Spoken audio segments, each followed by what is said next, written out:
Amables oyentes de Radio Bolivariana, sean bienvenidos a esta emisión del programa La Otra Historia con el profesor José Guillermo Ángel Memo Ángel. Profesor Memo Ángel, se dice que Colombia es quizá el país, y si no es el más, está entre los 5 primeros, más biodiversos del mundo. Inclusive, pues hay muchos intereses de países que son potencia mundial por venir a apoderarse de la biodiversidad colombiana.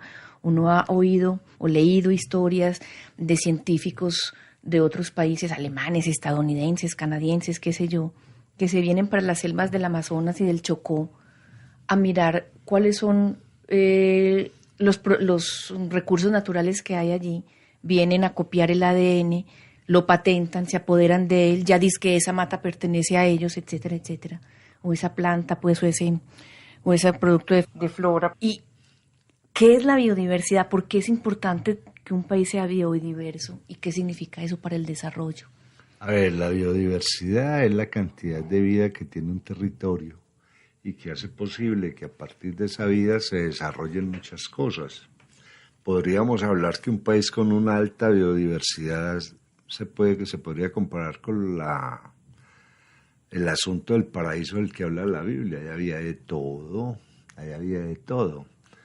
Pero dentro de eso que había en el paraíso también había ignorancia, una enorme ignorancia.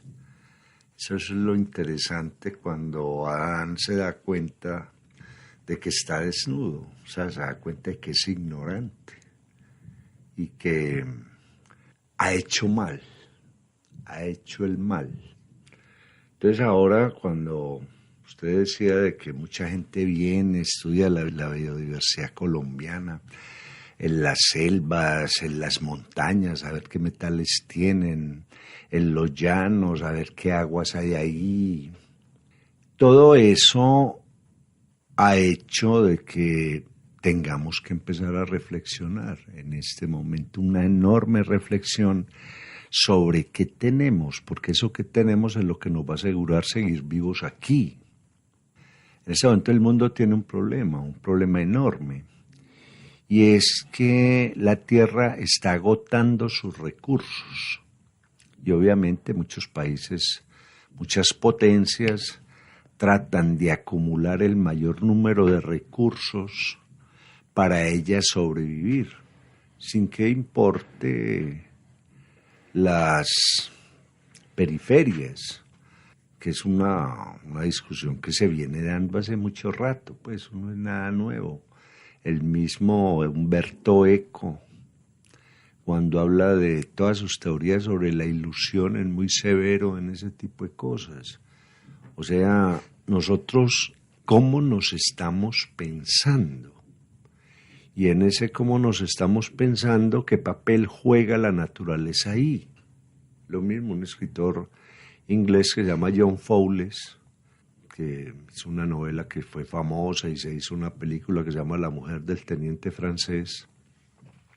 En un libro, el último que escribió creo, que se llama El árbol, hace esa reflexión. Primero, ¿qué hicimos con la naturaleza?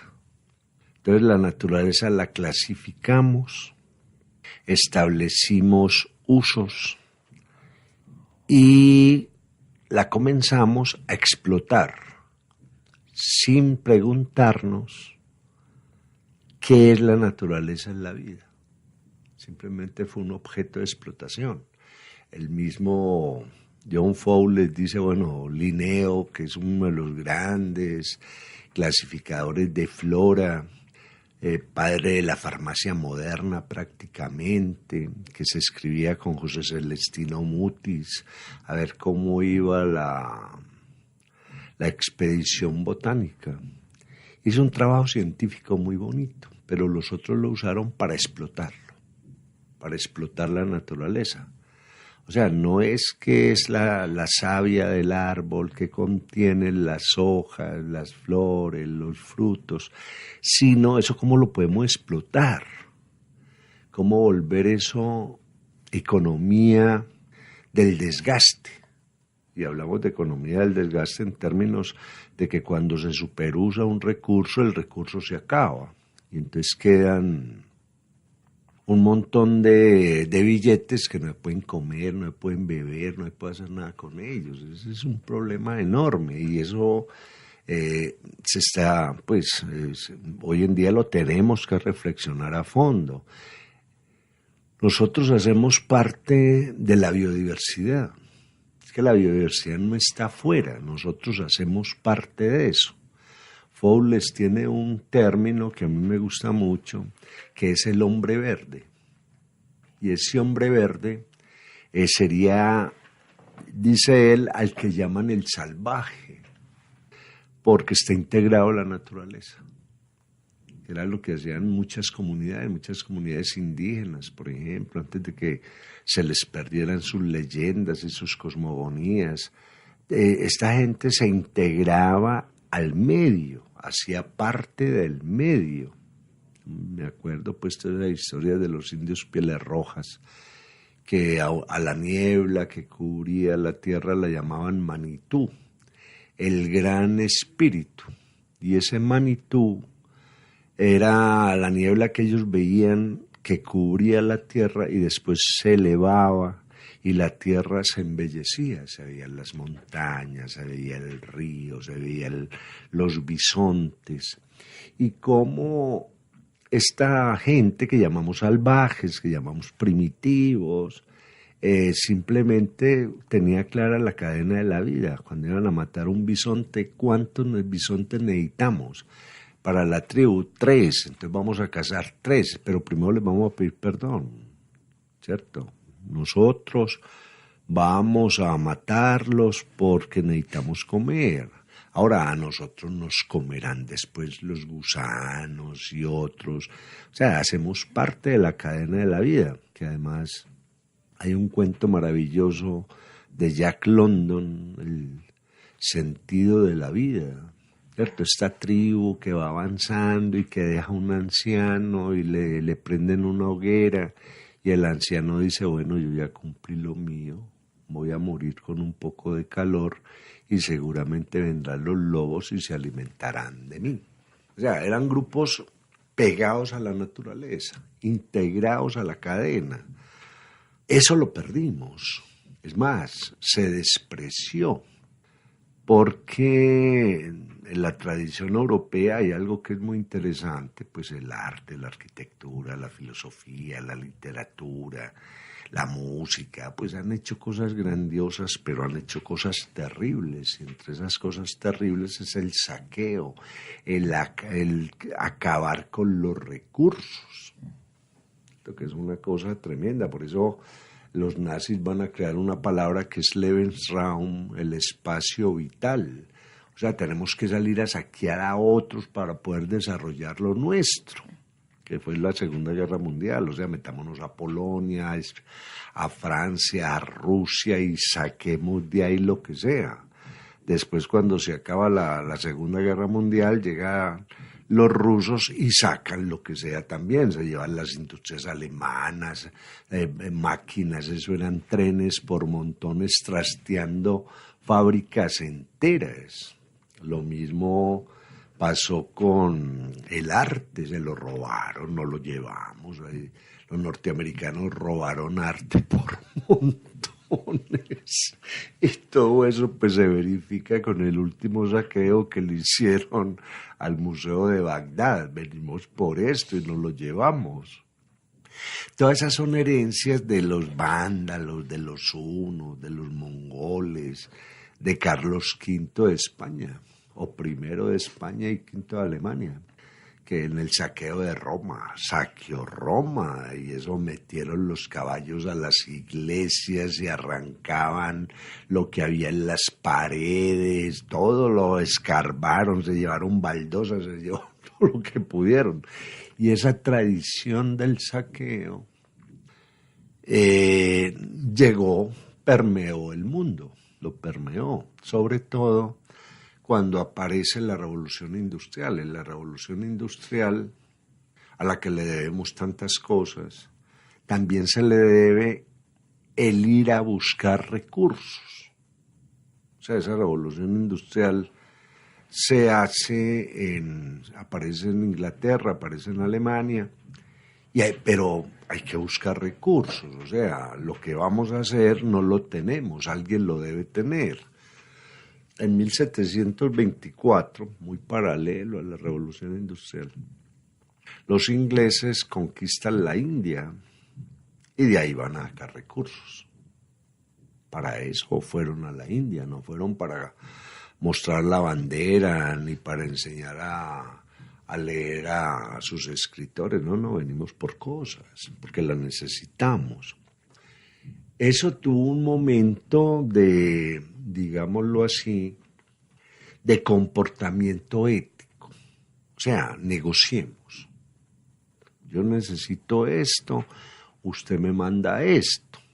¿Cierto? Por ejemplo, Riga, en Lituania, en estas partes que hacen frontera con Rusia, Riga, en una ciudad que vendía mucha madera, para hacer las traviesas de las carrileras. O sea, necesitamos madera, y bueno, hay bosques, vamos a trabajar bosques. Empecemos a racionalizar el bosque y en esas racionalizaciones pues van a haber sistemas de entresaca, sembramos, pero cortamos a tal edad, planeaciones. Pero en un momento dado la demanda de recursos se vuelve tan fuerte que hay que ir por ella, como de lugar, haciendo malas negociaciones, endeudando un país, entonces usted me paga con materias primas, estableciendo una palabra que es muy peligrosa y que manejaron mucho los ingleses, que es protectorado. Yo a usted lo voy a proteger, pero en la misma medida me le llevo todos los recursos que pueda. Entonces, Inglaterra hizo un montón de protectorados y eso queda en el mundo de la producción. Pero el asunto pues era más o menos negociable, todos trataban de cuidar sus recursos también porque sabían el uso que le podían dar. Pero cuando aparece el consumismo, en 1951, cuando las empresas dedicadas a la guerra revierten su producción en otro tipo de productos, empiezan a necesitar grandes cantidades de materias primas. Y en esas materias primas aparece el mundo de la biodiversidad, el que hay, y esto que hay, ¿para qué sirve? Ahí habían unos previos, por ejemplo, cuando se procesan los primeros cauchos, pues necesitamos caucho, necesitamos árboles de caucho, y aparecen pues una explotación desmedida del caucho que va a llevar a la Casarana, que era prácticamente un campo de concentración donde los indios eran tratados como animales. Aparecen los belgas en el Congo con unas cosas terribles, lo que hicieron, porque lo principal era el caucho. No nos interesan ni las personas, no nos interesa absolutamente nada. Esto que eran unos previos, ¿cierto? Lo de la Casa Arana, por ejemplo, hay un libro de Vargas Llosa muy importante para leer eso, que se llama El último celta, donde está todo ese mundo de la Casa Arana que después lo va a poner muy de manifiesto José Eustacio Rivera, en La Vorágine, ¿cierto? ¿Qué está pasando allá adentro? ¿Qué está pasando dentro de las selvas? Que es una explotación desmedida del recurso. Hoy en día ya la explotación de recursos es un hecho, ¿cierto? La economía mundial exige el recurso hacia el planeta se acabe, ¿cierto? Porque es que nosotros ya perdimos la noción básica de la economía, que era la administración de lo que es escaso. Eso no lo podemos dañar, pero ya vamos por lo que es escaso, ¿cierto? Por eso se habla, son todas las denuncias pues que se han hecho de la explotación de los humedales, de todos los acuíferos, cómo se están metiendo, porque el agua va a faltar. Y eso ya lo tenía pues muy claro cuando escribe La guerra del petróleo, Paules, que dice la próxima guerra va a ser por agua. Es el que tenga agua, porque es que de todas maneras nosotros estamos vivos porque tomamos agua. Y esa agua está en Sudamérica. Sí, en buena medida. Hay un acuífero gigantesco en Argentina, en el sur, entre Argentina, Paraguay y Brasil. Y Brasil, claro, es que es el acuífero que generó el río Paraná. ¿Cierto? Es que el Paraná es enorme. El Paraná se va a volver después el río de la Plata con anchos como de... El río de la Plata en Argentina es más ancho que largo. Por eso cuando usted va a Montevideo cree que está en una playa, no es una playa, estás en el río de la Plata y tiene 222 kilómetros de ancho. Ahí puede uno pues calcular, y tiene 220 de largo, ahí puede uno calcular los acuíferos que se fueron generando ahí, porque es que el río corre, pero no corre por una tubería.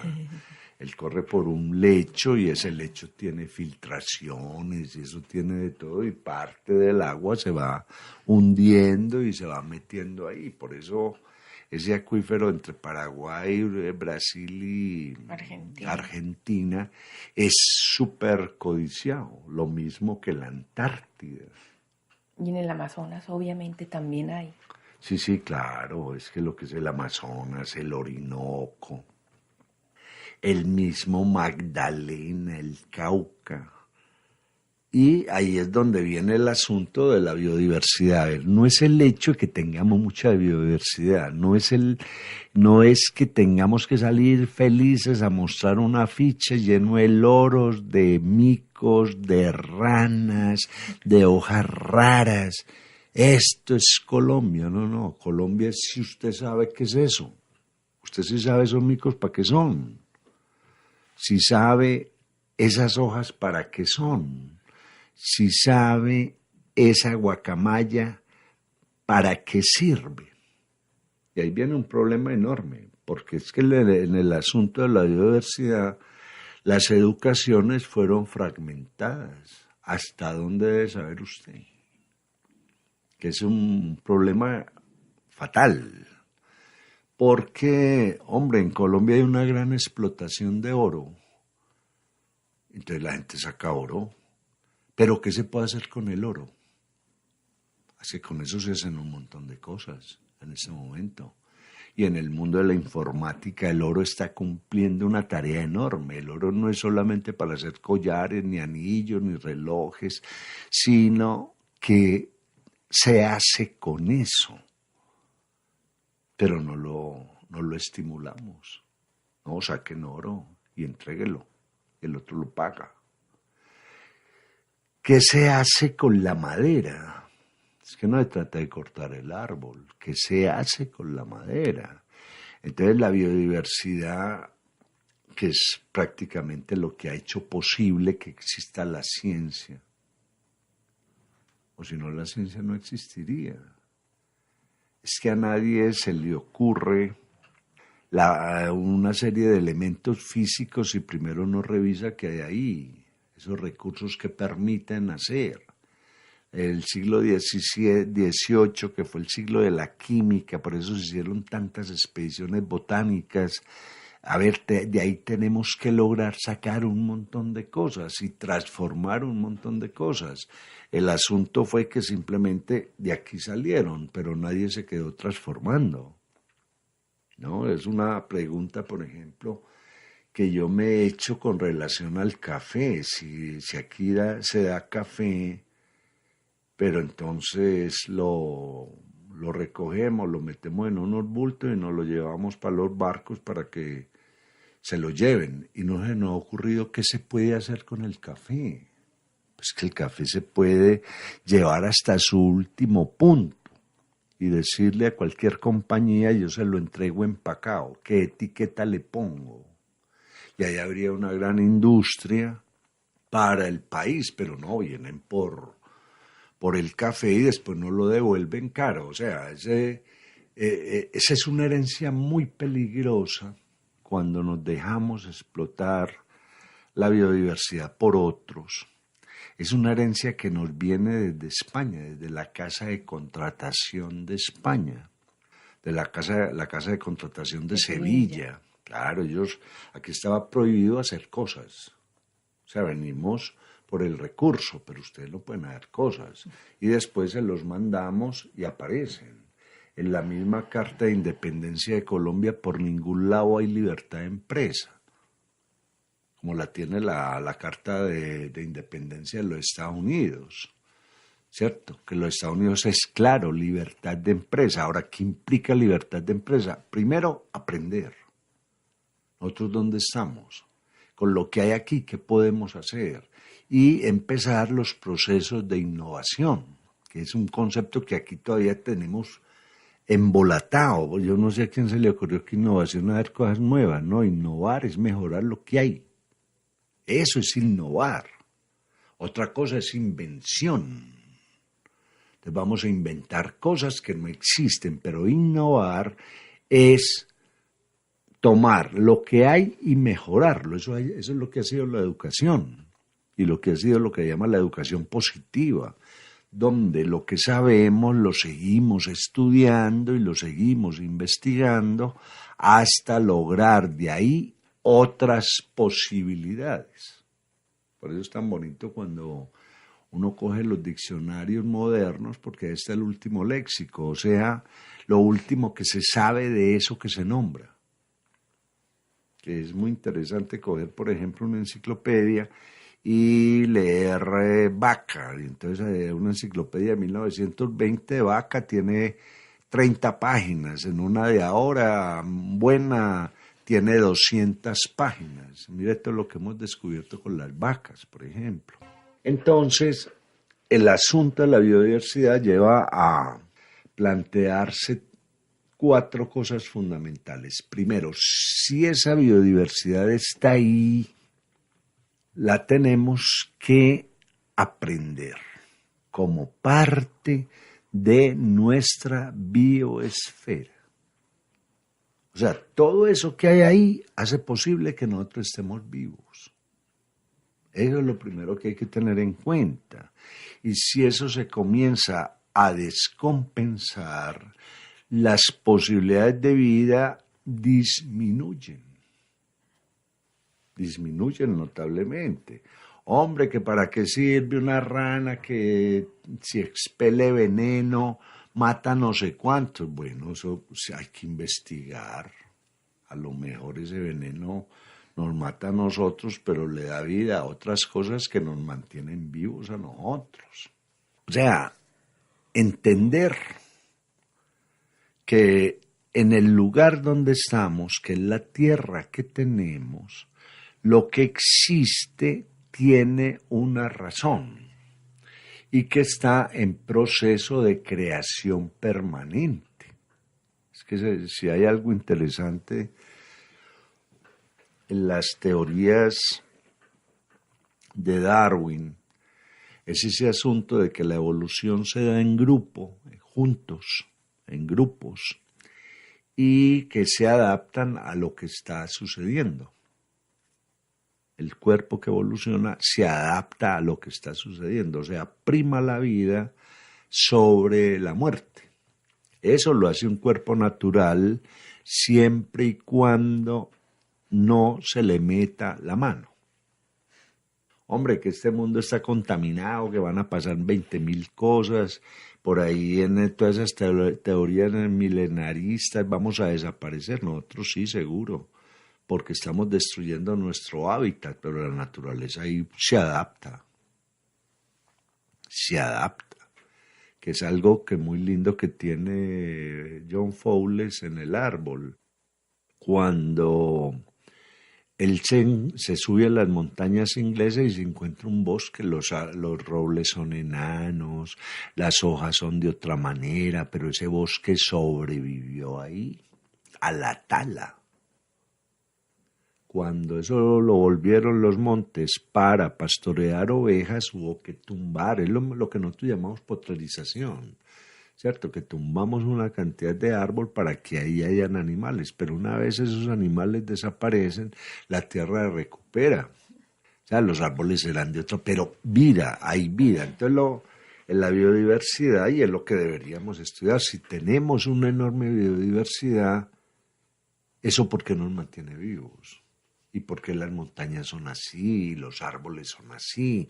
¿Y cómo se han ido adaptando a las condiciones del planeta, que son condiciones no naturales, sino artificiales?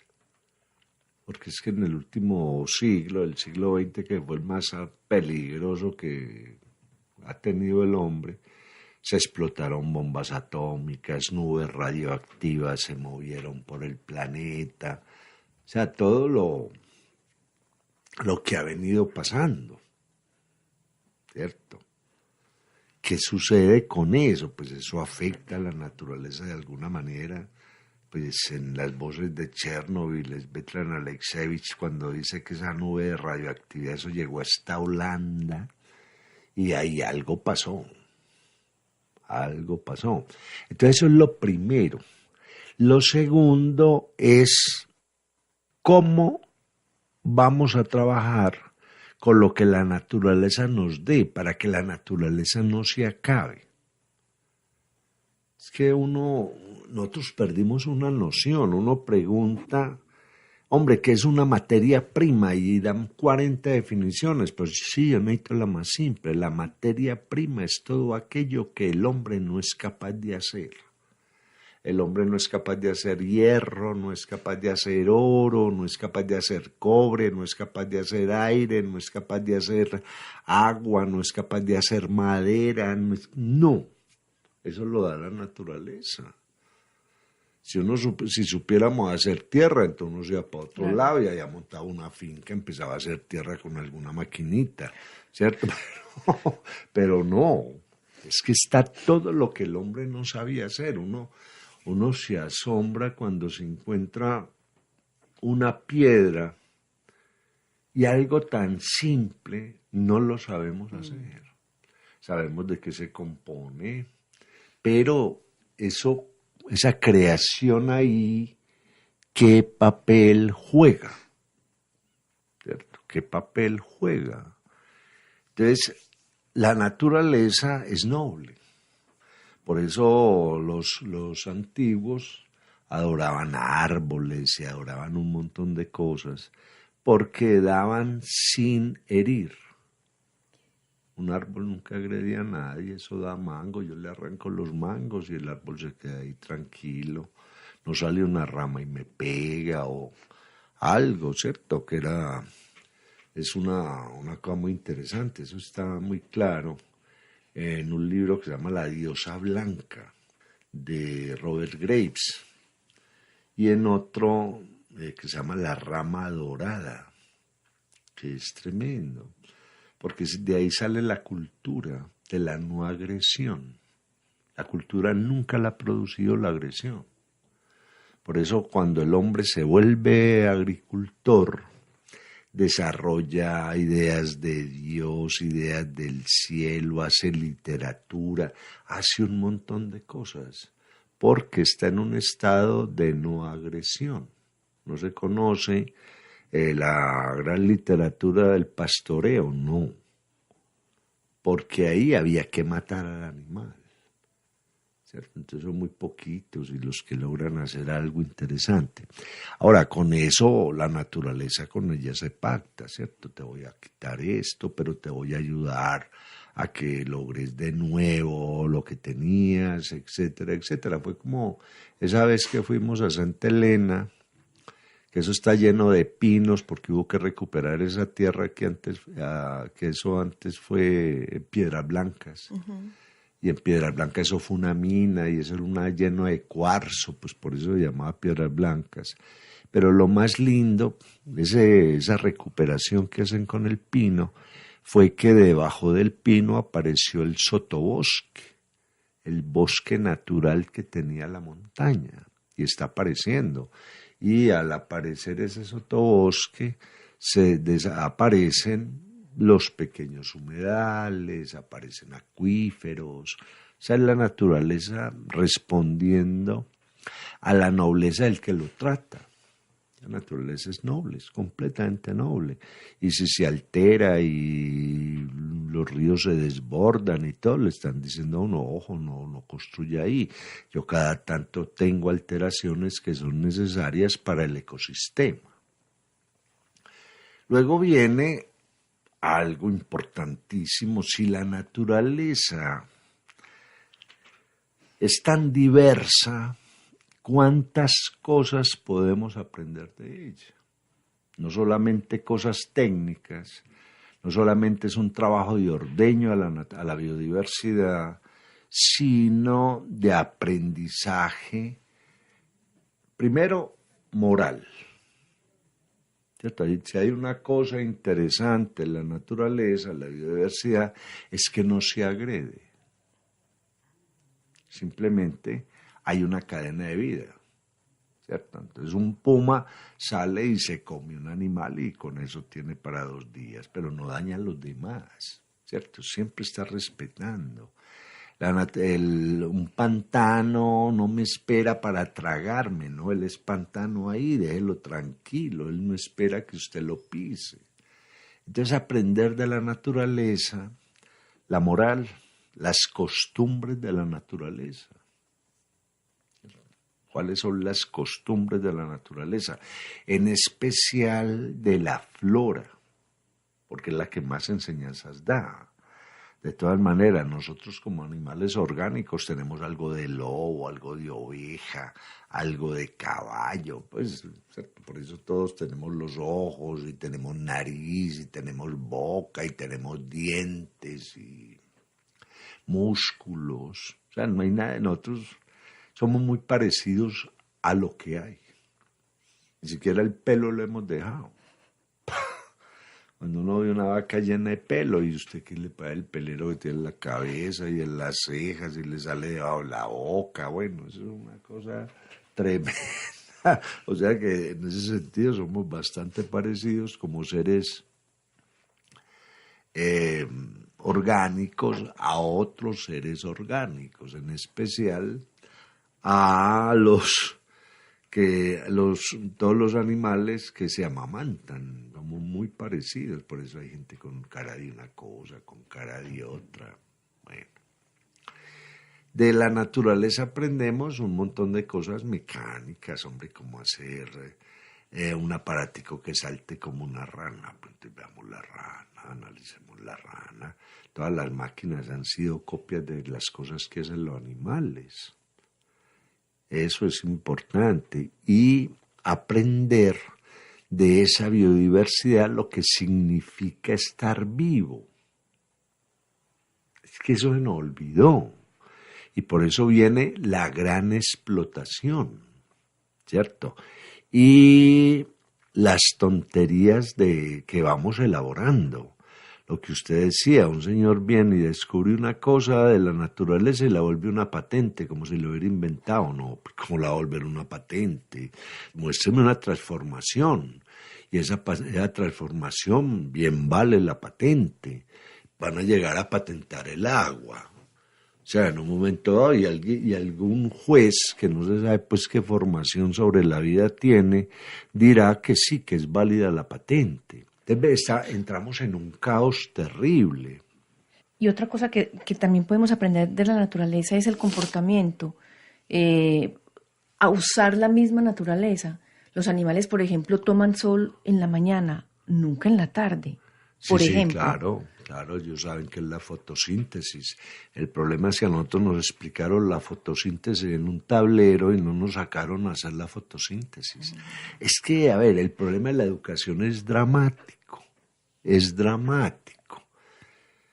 Cuando yo veo, por ejemplo, las bases de datos no tienen sino conocimientos, no dejan de ser muy interesantes, pero viejos como ellos mismos, y de tercera, cuarta, quinta, octava mano. Ahí no hay nada nuevo, porque es que lo nuevo nadie lo va a colocar, ¿cierto? Estoy descubriendo algo y me voy a poner a escribir para que aparezca publicado en una revista de alto impacto. Olvídese. Eso no se hace. Pues lo que hemos dicho aquí en muchos programas, un científico trabaja con un cuaderno, no mete nada en la computadora, eso me lo hackean, me lo sacan. Entonces aquí ya cuando eso se vuelve algo, bueno, ya pasó, ya publíquelo, no hay problema, porque estamos avanzando en otra cosa, ¿cierto? Y ahí es donde viene la gran pregunta. Nosotros en América Latina y en muchas partes del mundo estamos convencidos que hacer ciencia es remoler lo hecho y no investigar y descubrir cosas nuevas. Es que ahí viene lo interesante y hay mucha gente y ahí se aparecen las patentes y alguien hace una máquina y alguien hace una prótesis, unas cosas maravillosas, que viene la inteligencia del hombre que observa, que investiga, que determina qué hay ahí y a partir de ahí crea algo. Que eso lo permitiría una gran biodiversidad. Nosotros deberíamos ser tremendamente inteligentes. Y aquí hay tanta cosa, empecemos a ver cada una, ¿cierto? Cada una. Por eso la queja de Ginás. O sea, es que no digamos más mentiras. Primero, ¿dónde estamos? ¿Dónde estamos? ¿Qué hay? Eso que hay, ¿para qué sirve? A todo, no a mí. Porque es que el asunto más peligroso que ha llegado a pensar el hombre es que todo es para mí. ¿Cómo así? ¿Y el resto de la vida qué pasa? Es que el resto de la vida está ahí.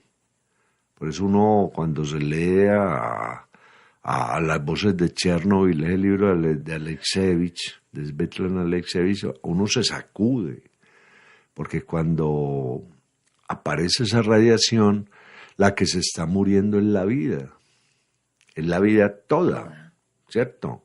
En la planta, el agua, el animal y todos los que estamos aquí, que es un campanazo terrible. Entonces, la biodiversidad es un factor de aprendizaje.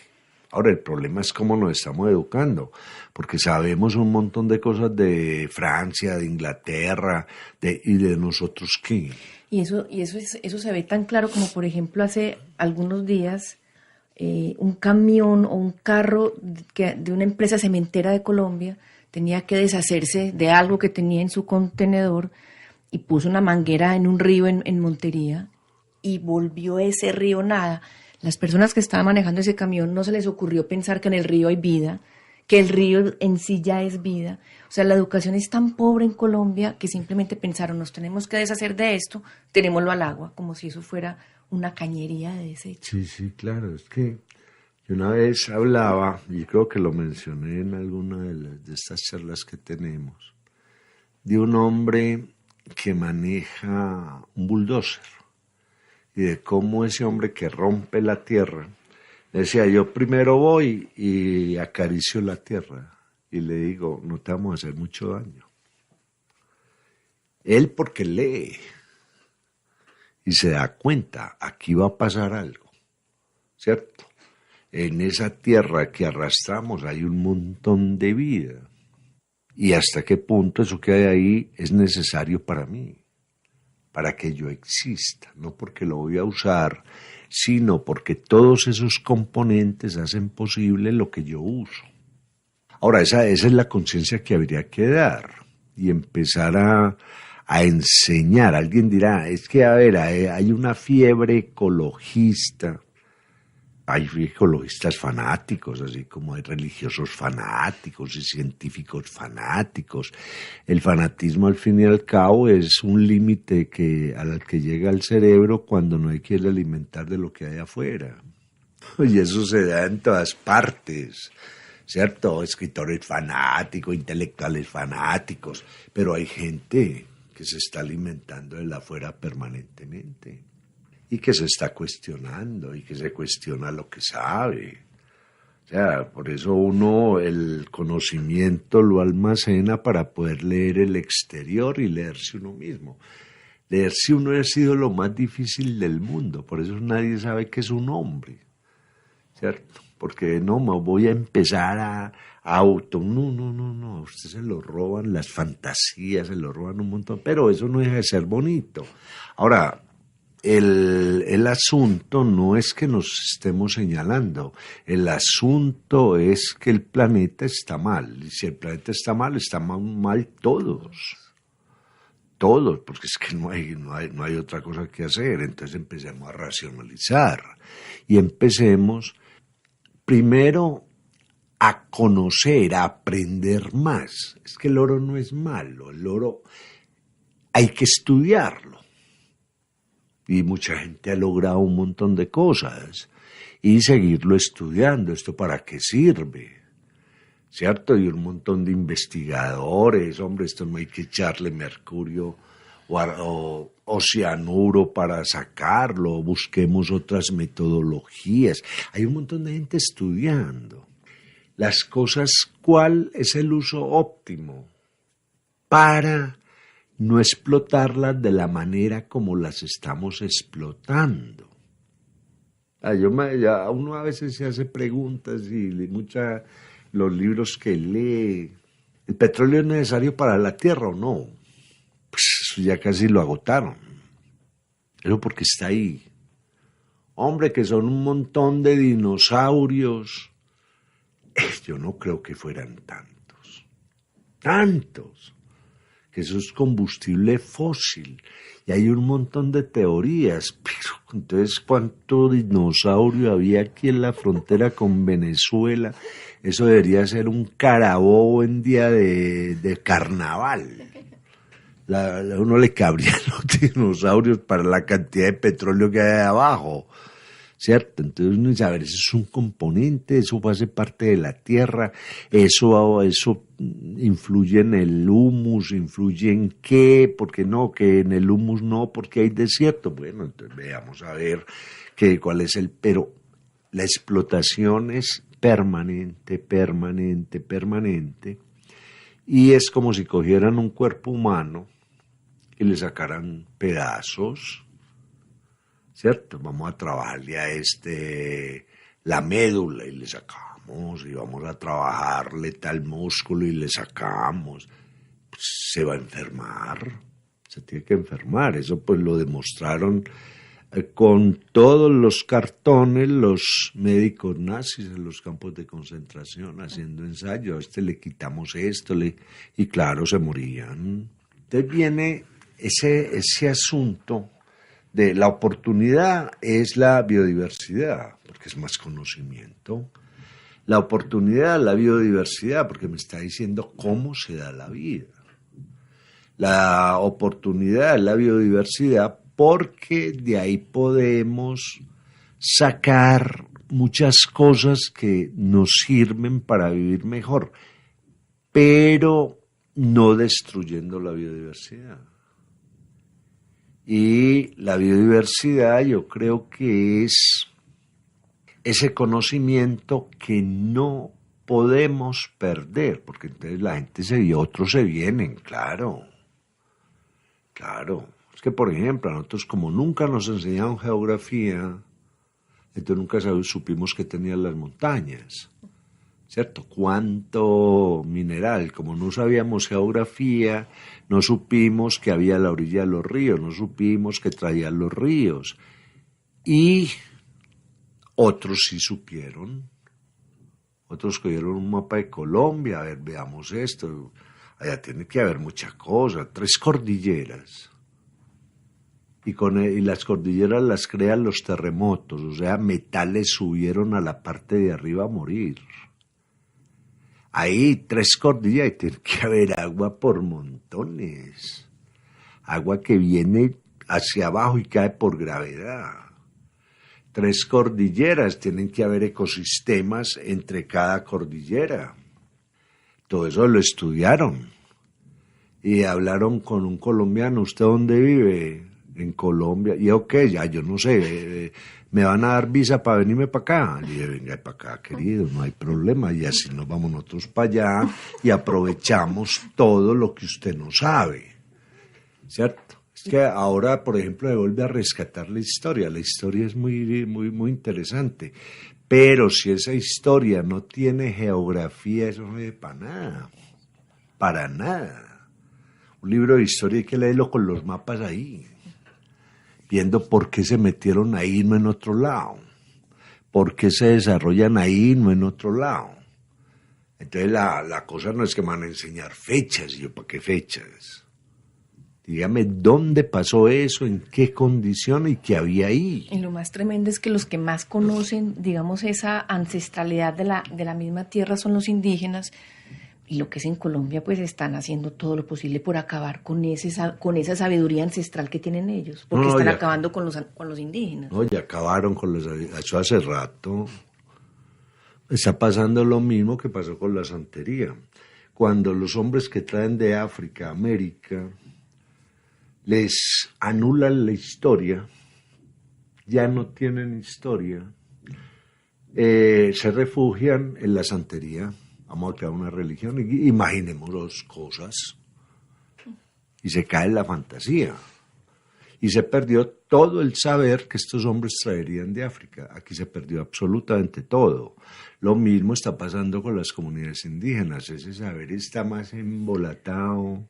Eso lo cambiaron por aguardiente, por ron, eso, pero ahí ya lo que hay es puro romanticismo. Debido a que no manejaron sus espacialidades. Pues el hombre moderno podrá decir, pues nosotros aprendemos. Ya no sabemos, ya no tenemos oportunidad de saber lo que los indios sabían, lo que los indígenas sabían, porque los destruimos. Pero nosotros mismos podemos volver a aprender y mirar qué es lo que había ahí. Sí, eso se puede decir en un momento de arrogancia, pero es muy interesante saber qué pasa con una sabiduría de 5.000 años que pierde. Eso sí lo va a lograr yo, porque es que... Se necesitan otros 5.000 años. Pues no, porque no seríamos pues tan tontos. Hoy en día logramos en 5 años lo que antes se lograba en 5 siglos, por ejemplo, mucho más rápido.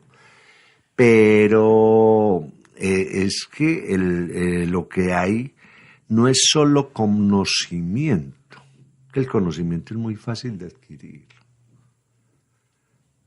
El problema es el comportamiento frente al conocimiento. Al comportamiento sí. Nosotros en este momento de tanto conocimiento creemos que las máquinas nos van a superar. Y es un montón de gente por allá, inteligencia artificial, Watson, 20.000 robots, este sabe cantar, este calcula, y estamos enamorados de la robótica. Completamente enamorados de la robótica. El problema de la robótica es que es pensamiento viejo, claro, pero no es comportamiento. Yo quisiera ver las teorías del comportamiento de los robots. Esas sí me interesaría ver a mí. Cómo vamos a cuidar al otro, cómo vamos a vivir en mejores condiciones, cómo vamos a ser morales, cómo vamos a evitar el crimen, la mentira. Así, a ver, tráigame ese robot. A mí no me interesa. 20.000 fórmulas en un minuto resueltas. Sí, muy, muy interesante, cosas viejas. Eso fue lo que hizo el programador. Meterle cosas que ya se sabían, positivas. Además, no están metiendo el conocimiento lateral, marginal, porque ese no lo reconoce la ciencia. Eso es otro alegato que tiene Humberto Eco. ¿Qué pasa con el conocimiento laberíntico? Todo lo que el hombre ha sido capaz de desarrollar en el conocimiento. Por eso es tan importante leer El péndulo de Foucault, de Humberto Eco. ¿Qué pasa con eso? Eso no lo tiene la inteligencia artificial. La inteligencia artificial tiene unas metodologías positivas que le sirven a la economía. Tráigame inteligencia artificial que le sirva a la moral. ¿Dónde está? ¿Cierto?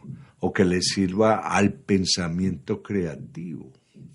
Que le ocurran cosas porque logró conectar un montón de asuntos de acuerdo a lo que está pasando ahora. Eso sería muy lindo. A mí me encantaría ver a ese Watson. ¿cierto? Que se la sabe todas en medicina, me encantaría verlo funcionando en cuestiones morales. ¿Dónde está? Entonces, ¿dónde está la sabiduría de esas cosas que se pierden? ¿Cómo fueron los comportamientos? Hombre, que eran muy primitivos, esta gente vivía en cuevas, con toda seguridad, pero encontraron la mejor cueva, encontraron la mejor forma de convivir con los animales. En las puertas de las cuevas no había un tipo con un palo todo el rato, ¿no? Esas son ideas de nosotros que nos volvimos agresivos. A lo mejor ahí entraba el lobo y comía, o por lo que siempre ha pasado con las teorías sobre los animales domésticos. Se acercaron donde había sal, donde el hombre orinaba, y entonces el hombre empezó a orinar en un lugarcito para que la pobre vaca se acercara, para que se acercara el caballo, y ahí de repente que empezaron a convivir. Venga vaca, y convivimos, y yo convivo con el caballo y con el perro, y entonces todo eso, esa sabiduría que se pierde, hace parte de volver, si el hombre quiere volver, a mirar la biodiversidad como parte de la biosfera. Ahora, el problema es que con la superexplotación ya la biodiversidad desaparece, porque ya el Amazonas está súper talado, ya van apareciendo desiertos, un montón de cosas. A partir de ahí viene un cuestionamiento muy poderoso. ¿Qué va a ser de nosotros? Porque la tierra volvió y recupera. Que ya no los árboles no eran como antes. Habrán árboles de otra manera y aparecerán insectos y bacterias y los pajaritos serán distintos, a lo mejor con el pico como en forma de caja de chicles, es lo de menos, ¿cierto? Pero nosotros, precisamente por la codicia, estamos destruyendo lo que nos da la vida. Entonces viene como esa pregunta, ¿cierto? Sabemos que el CO2 se produce con vehículos y seguimos comprando. O sea, yo me monto en mi propio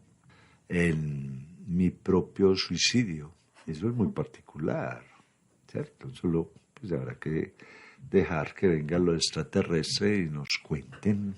Pues nos cuenten, no, se cuenten entre ellos, porque ya al paso que vamos, no sé qué podrá suceder. Sin embargo, es una invitación a estudiar lo que tenemos, no lo que tienen otros. Así hemos llegado al final del programa La Otra Historia con el profesor José Guillermo Ángel Memo Ángel, quien en esta oportunidad ha hablado sobre el tema la biodiversidad.